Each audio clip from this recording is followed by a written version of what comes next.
Yo, what is up guys, welcome back to the channel, and in this quick and short video I'm going to be showing you how you can turn on the screen reading feature on your Android phone. Okay, so the process is pretty straightforward and simple, so let's just get straight into it. What you want to do is you want to open up the settings app, and then you're looking for the accessibility option. So if I just scroll down, you can see here's the accessibility option. You want to tap on that. The feature that we're looking for here is the talkback feature, this one right here with the purple icon.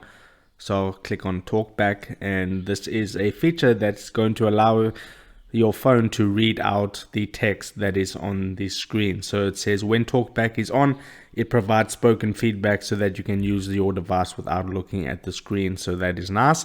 So just toggle that switch on, make sure that you read all the stuff that you're going to allow. Tap on allow, and you want to check your language settings. You can tap on settings over there to go ahead and change the language. For me, it's going to be in English, United States. So I want that, so I'm going to tap on turn on. And Talkback on. Welcome to Talkback.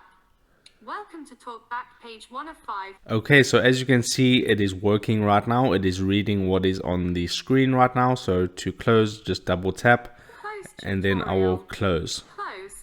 Double tap to close. Allow Talkback to make and manage phone calls. And then you just want to tap on allow. Okay, so that is how you enable the screen reading feature on your Android phone. You can turn it off at any time by just toggling it off, and now you can see it is off. So if this video helped you out, don't forget to drop a like onto this video and subscribe for more, and I'll see you in the next video. Take care.